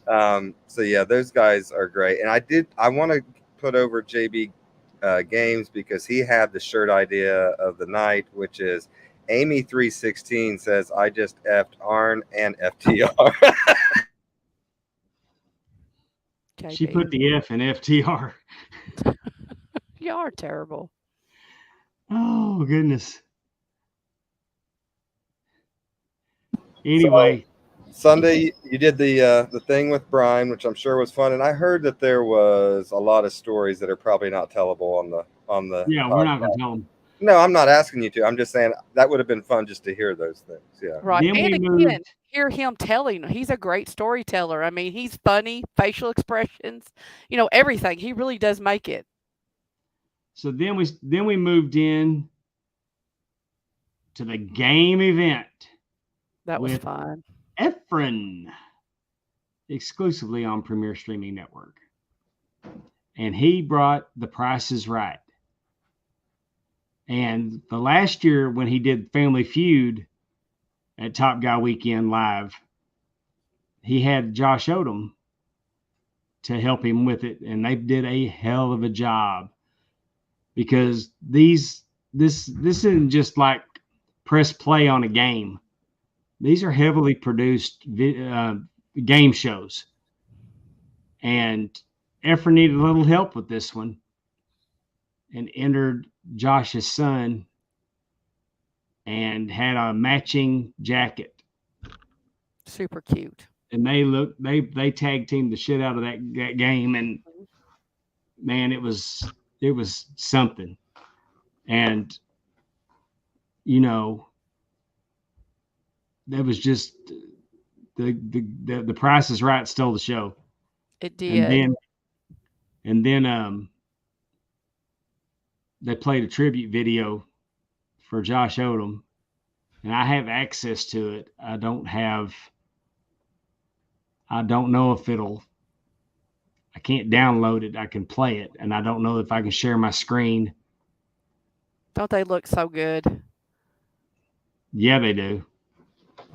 Yeah, I talked to Efren later that day or next day, and I just told him how much I loved that he bought little Everett a matching coat and tie with him. They looked fantastic.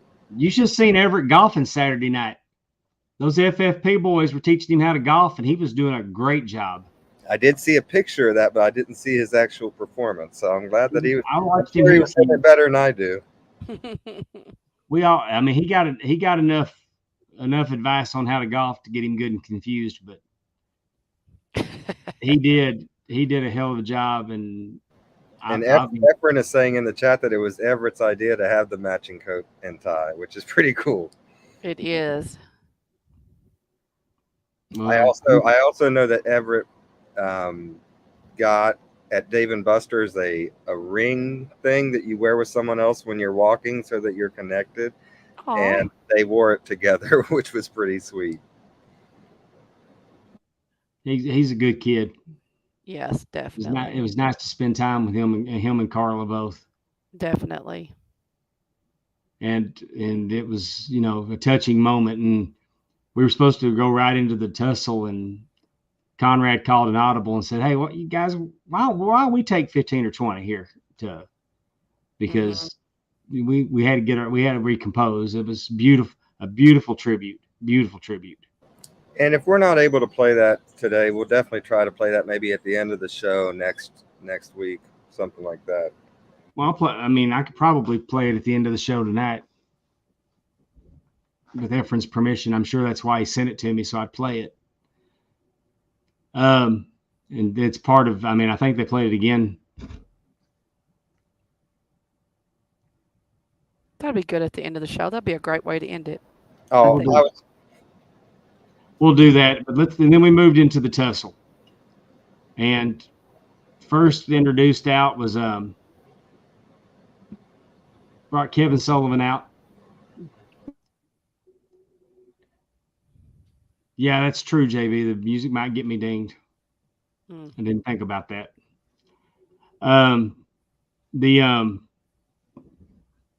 Kevin Sullivan came out. Then David Crockett came out. I don't remember the order, but Ricky Morton came out. Mm-hmm. Eric Bischoff.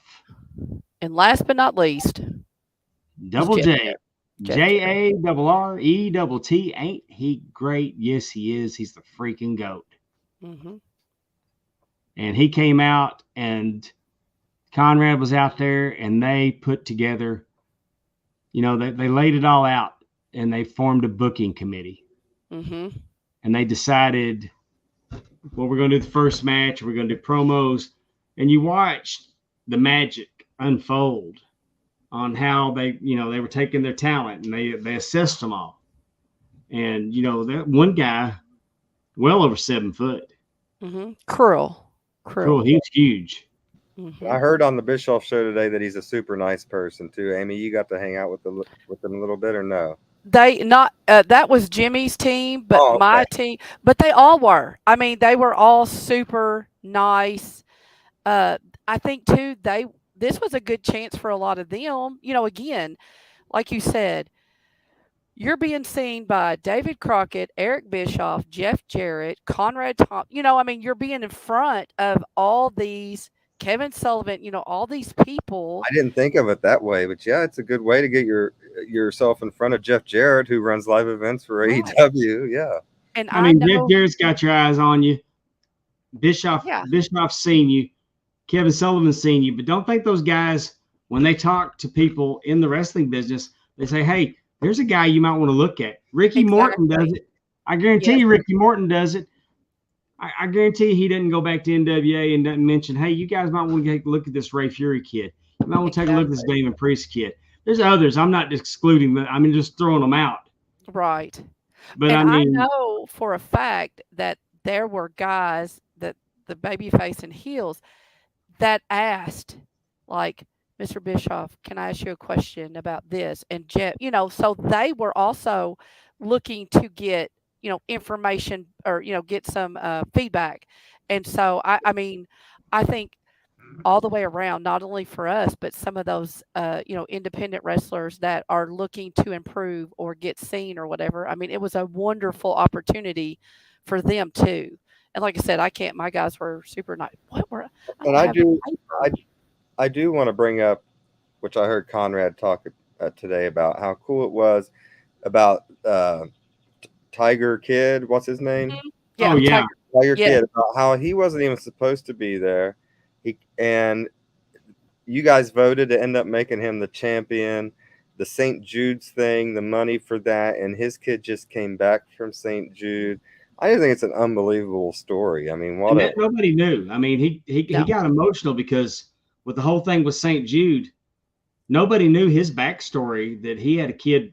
His kid had brain cancer, and thank God he's cancer free now. But he'd just come home from St. Jude's. Right. And Tiger Kid was also one of the wrestlers that helped Dr. Tom, perform some of the moves and stuff. And he did concessions. He was there with us kind of the whole he was weekend. with you the whole day or the day before. So I think that's why he probably got over with the fans, and you guys voted him to be the champion, right? Heck yeah. But I'm telling you, right there with Everett, that's awesome. I love that. Yeah, that was so good. But we broke down into groups, so everybody could see. Groups would go around watching them put matches together, like Jeff was explaining, and he was working his magic.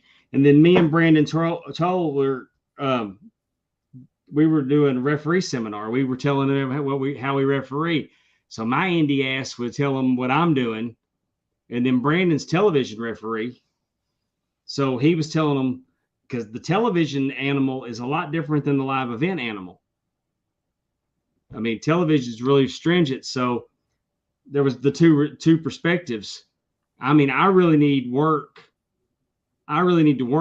on the television side of it, because I don't get to do that. Right. And we can put Brandon Toll over, fellow Cincinnatian, shout out, and Reds fan Brandon Toll. He is a referee for Impact, or at least was, right? He was. He's not with Impact anymore. Yeah. He's available for bookings on the Indies now. But he's a hell of a referee, and I was proud to be there with him. And we changed up he was gracious enough to let me take the Ricky Morton match, because he's worked with Ricky before and I haven't. Ricky came over and interrupted us. He said, "Hey guys, I just want to tell y'all," and he was explaining how referees need to stay the hell out of the way. Man, I was in my head. It was a 16 by 16 ring. It was tiny. Mm-hmm. And when I was out there with Ricky, I was listening because he was doing a lot of talking. Things didn't go as planned. Things were changed on the fly.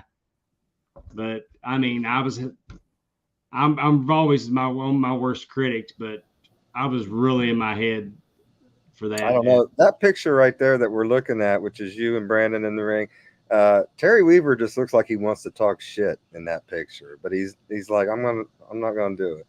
Terry knew he was going to be the referee that got to protect. He was going to get to be the run-in ref, and he was going to school and he was taking it all in. Everybody was paying a lot of attention to what we were saying, and to hear it. And I learned a lot from Brandon. That's the thing about wrestling. You're always going to learn. Mm-hmm. You never stop learning. And that's the same way with Sunday, those 10 guys that participated, if you can't learn something from Ricky Morton and Jeff Jarrett, then you don't have any business. Only way you ever get better is working with better people. Mm-hmm. And for me, I got to work with Brandon Toll that day, and so I got to work with better people. I think that's a big thing in the refereeing world, because I'm the same way when I referee, high school basketball. I've been doing it 20 years, but I can still work with the guy that's been doing it for 30, and he's going to teach me something. And I think that's very true in wrestling as well, and in referee wrestling and all types of sports in that way. I was lucky enough Father's Day weekend to work those two shows, and James Beard was on both shows. Mm-hmm. And I actually had one of the wrestlers come back and say, because he saw that I was watching, and he said, how did, he's asking me about, his performance. And I told him, I said, I got to be honest with you, dude. I was watching Beard the whole time, because because I'm trying to. I mean, if whenever there's somebody there that I consider to be better than me, I'm trying to learn from them. And it doesn't matter if they're older or younger, because I've had guys that's 10 years, 15 years younger than me and done it for a lot less the time. But that doesn't mean they're not better or know this that I don't. You know, I'm sure it's you, Dave. And sometimes, I've been doing it 18 years, and you'll pick up guys stuff from new guys. Mm-hmm. You're right. And the things that were going on in the back, I mean, they were, for all of them, like they put together a show. It had a certain length of time, and they were sticking to it. So, like in the back, it wasn't just like it was a TV show or a live show. I think that's what we said we were doing. Well, so they really, even though we were doing a live event, I think everybody voted live events because it's always preached to us that live events are more entertaining than television wrestling. Right. I still think they decided we're going to hit our time cues. We're going to show y'all that this is, and we could have easily been a little loosey-goosey with the times and gone longer. But it definitely wasn't. Like in the back, they were watching the monitor. They were getting people set up, because even in our match, sorry, I think it was you or Brandon was like, Jeff says you got 2 minutes. It was like we were running late or something. That's what I was getting ready to ask. Was Jeff and Road Dogg running it back there, or just Jeff? Just Jeff. Road Dogg was gone. Okay. Yeah, Road Dogg. I don't think Road Dogg could contractually participate with the wrestling. Even though it's just a bunch of slapdicks and some. Wouldn't matter. Yeah. Wouldn't matter if WWE talent is allowed to go to autograph signings. They can't. If they're like at WrestleCade, they can't be in the same hall with the ring. They have to be outside. And I know the only reason he was allowed to do Ric Flair's last match is because that was a prior obligation that he signed to do before he went to WWE, correct? Correct. There was lots of participation for Ric Flair's last match from all the major companies. I do hope what Andrew is saying, there was no commentary and it was something that was put out there. I do hope, and I think they will now that they kind of see how it went, that there are more ways for people to get involved. Participate. Yeah, and commentary would be very fun. And it could be piped throughout and everyone could hear it. That would be good. And then you could have different commentators for each match so that you get more people involved.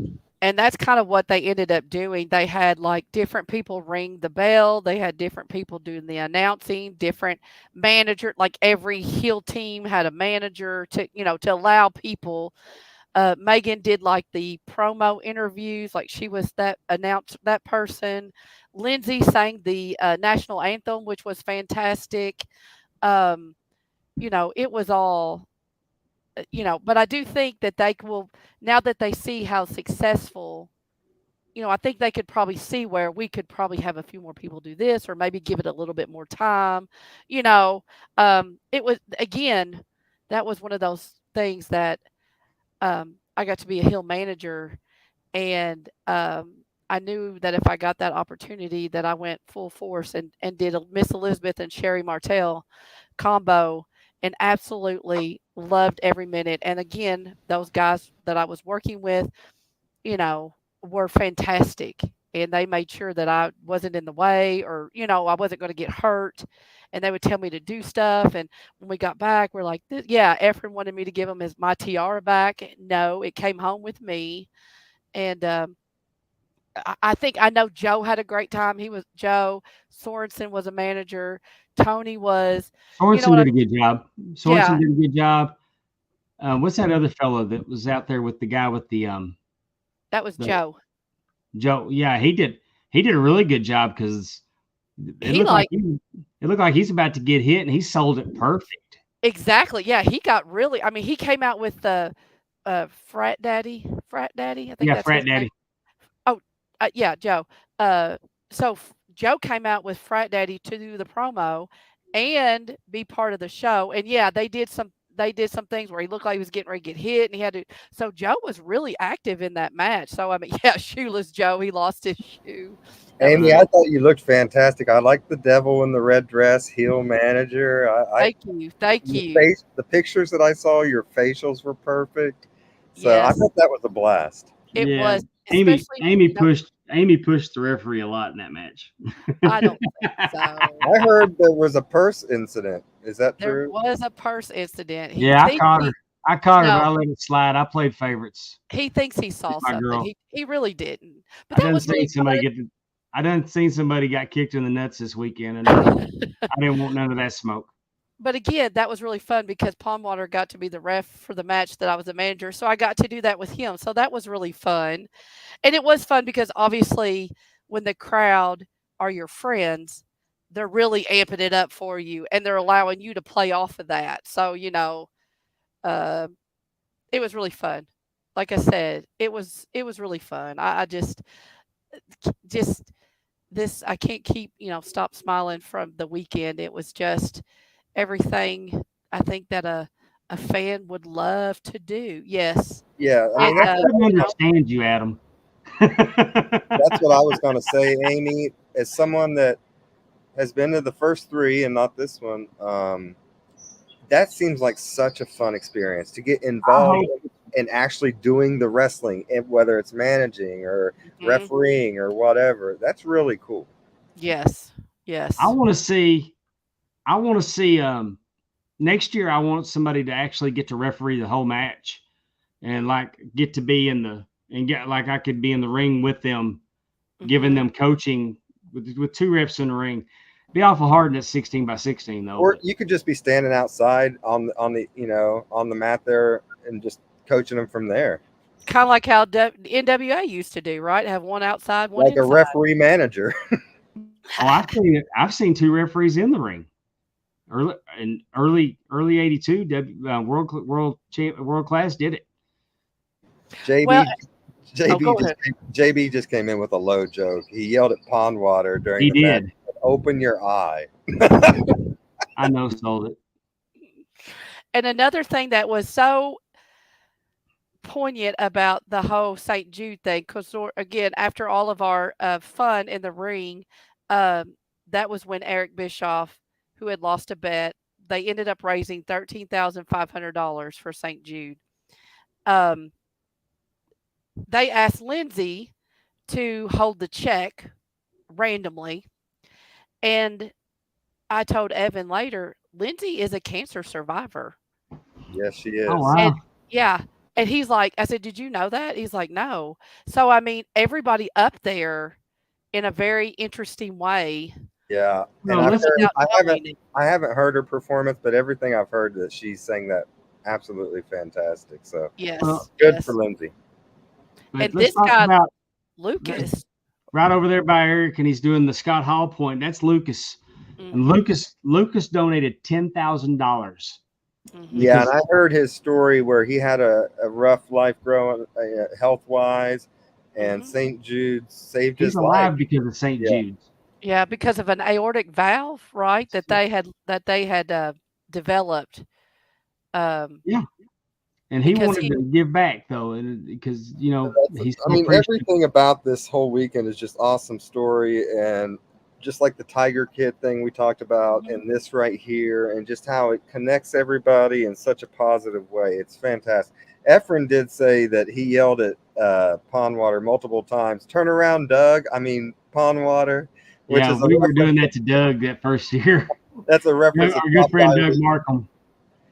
Oh my God! So Doug Markham is a referee there in the South, and like Dave, and at Top Guy Weekend 1, we were at Rocket City Wrestling, and Doug was refereeing, and he was turned around while the damn guy was cheating, and Cassio was in the first row just screaming, "Turn around, Doug! Turn around, Doug! He's cheating!" It was hilarious. But hey, little Jimmy Sorensen looking over the check, he donated $2,000, and Lucas was gracious enough. Lucas was gracious enough to let these two men join in on the haircutting. Mhm. Yeah. So, I mean, he didn't have to do that. He paid 10 grand. It could have been the Lucas show. Mm-hmm. But I think he knew that the reason why he paid that, yeah, he wanted to cut Eric's hair, but it was, I think, for him more about the St. Jude thing. So if more money can go toward it, I think he would be okay with that. Oh, Yeah, definitely. Yeah, that was such a great story. I'm glad Lucas was able to tell us his story. John Hickson kicked in too. So, and John Hickson had his 3 little boys there, and they are the cutest things ever. They were truly involved in watching the Top Guy tussle. They were screaming for people, and what my daddy said, they were just the cutest little things ever. But yes, he brought his family, and the boys were there during the Top Guy tussle. And like I said, I don't know. They look like they're like 4, 7, and 10. They're young kids. Well, there's lots. So much good came from this weekend. Oh yeah, it was an incredible weekend. Man, I'm telling you, they need to. I think the game event needs to be the last event for Top Guy Weekend every year. The game event is the main event. Because you can't follow. The Top Guy tussle, as good as it was, the shaving Eric's head, as good as it was, it's hard to go after Efren. He stole the show last year. He stole the show this year. Mm-hmm. Efren, there's a T-shirt idea for you to sell. The game event is the main event. That's right. He does. He works his ass off at it too. Well, and then all the prizes and during the game, like all of those things that he does are wrestling related. So like he has to go and he has to look up like what is airfare to a certain city and how much are the tickets. And, when he's giving away a prize package, even though it's, I don't want to say fake, but even though it's, made up. He had the, like the bidding on a Corvette. He had him bidding on Corvette, and I'm thinking, and right. I think one of them went with the number 1 as the first number and the number 2. And I'm like, who's buying a $10,000, $20,000 Corvette? Right. Hire. Right. But he has to find, he can't just go with some, generic, what's a current car called? He has to go look up these specific things because they're specific to wrestling. So there's a lot of work that goes into that. Just for the Price is Right. All the other games have their own things that they have the pyramid, to be, password. Yes. Concentration. And I just want to say it's also a lot of work for me because guess who we test all this crap out on? But the best thing, so just a real quick story, on the game event, or when we play Price is Right, okay? The very last game, the 6th game, he's calling out numbers. And it's like the last 3 digits was like 507. Okay. I'm sitting next to Allison Faye, and she was like 504, and I was 505. So we knew Andrew had to be 507. We're like, Andrew, look at your ticket. He goes, I didn't have a ticket. It's like, it's underneath your chair, and he didn't realize that there were brand new tickets, and he didn't even know what was going on. And he ended up winning, or his game. I don't think anybody won the showcase, but it was just so funny how he was just like, I don't have a ticket. Yes, you do. It's right there. It's you. Get it. And he's the only one that won. So I just thought that was funny. Stephanie said that if her ticket came up, I was going to have to go up there. Why? And I was thinking, no, if my ticket wins, you're going to go up there. I was going to say you're hurt, and Stephanie's sending your crippled ass up there. I was good Sunday. Yeah, I was going to say this was Sunday. He wasn't hurting. Well, Terry just admitted to giving someone a reach around to get the ticket. So that would have been Andrew. And Andrew enjoyed every minute of it, I guarantee it. So tonight feels like we've done an infomercial for ad-free shows, but I don't mind because of such a positive weekend, seeing great friends. And let me tell you, I didn't tell you in the opening about it, but ad-free shows was kind of a spinoff of what I have in our group chat. Conrad is we're wrestling friends. We've had a They're, group chat now for almost 10 years. mhm. That was just because a bunch of guys that collect wrestling belts And if you think got about it, in the group chat. So that's where it started, and it's spidered into all of this. in NWA Legends, T-Mart's doing it. The Gathering in Charlotte. It's still going on at the Hyatt Hilton. I mean, at the Hilton, University Hilton. T-Mart Promotions is the one that took it over after Greg Price quit doing it. And that's where we all used to congregate a long time ago. And we set up our group chat so we could coordinate us getting together at this event. And we've been in that group chat ever since. It's our wrestling friends. Mm-hmm. And that's what Ad-Free Shows was meant to be, a sense of community to get all these people together, because you have your wrestling friends from all over the country. Mm-hmm. And I think yeah. And that's what it's created. And I mean, definitely everybody got together and they were going and doing their dinners and their get-togethers and their meetings and their pool parties and stuff. And you know, and I'm proud that I'm included in that group. Mm-hmm. You know, I've got, you know, I still have my group chat, but I've got new wrestling friends, and it's a sense of community. I mean, my podcast partners, Amy and Justin, I wouldn't know them without Ad-Free Shows. Mm-hmm. We became wrestling friends from that. And me and Stephanie, we value our friendships, and y'all have accepted her, and y'all, I mean, most of y'all like her better than me, and that's cool. And we're not just talking about friendships. We're talking about like close friendships. Mm-hmm. Like me and Justin was on the phone with us for over an hour the other night when we were driving home. Yeah. Mm-hmm. And that was, I mean, we didn't know we were on the phone that long. So I looked up and it said we were over an hour talking. I mean, I got to hang out Saturday night with JB and Domino Chris and Carla and Efren and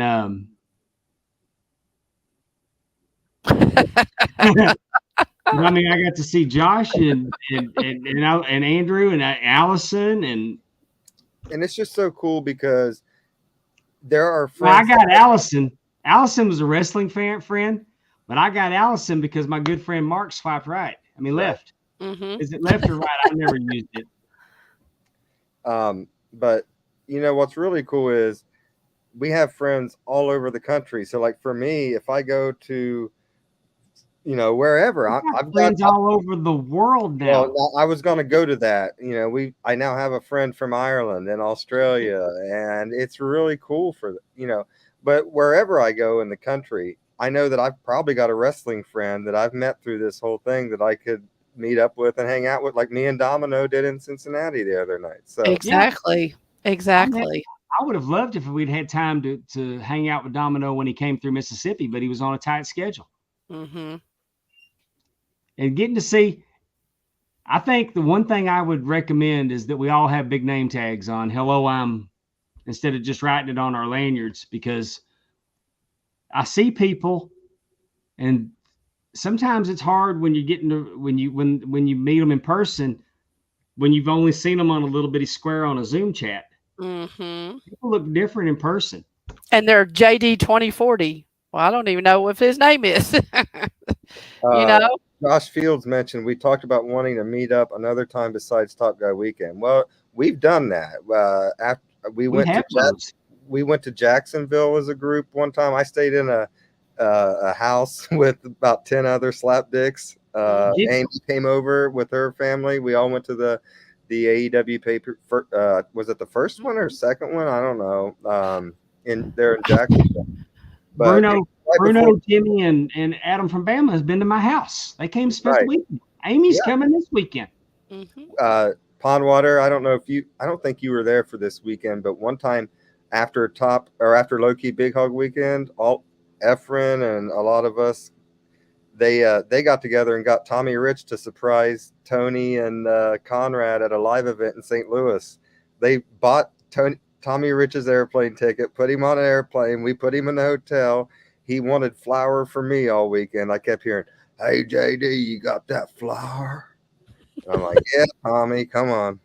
So we've had weekends like that were just absolutely crazy. That weekend in St. Louis, Cassio got so drunk asking questions he couldn't stand up, which was kind of funny. But we've had some fun times. So yes, I guess my answer, Josh, is that does happen, and it will happen for you. Definitely.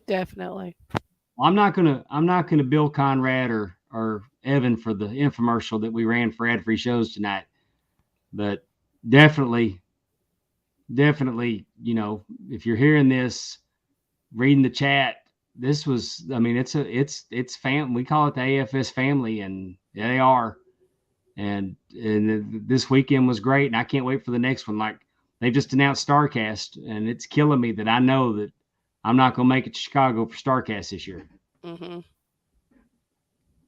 But it is what it is. I mean, I've made it to some other stuff this year, and it's tremendous. That's a quick turnaround. I mean, that's like 67. I don't know how many days it is, but anyway, we do have Top Guy 2024 to look forward to, and I'm excited already. Like you said, it was going to be a beach theme. That's what I was getting ready to say. Their announcement said a beach theme, and I'm all in for that. I can smell maybe Tampa. Let's go to the Hogan thing. That would be fun as hell. Be interesting. Be real interesting to see where we end up. Well, I mean, it could be in Alabama too. Yeah, Gulf Shores. Yeah.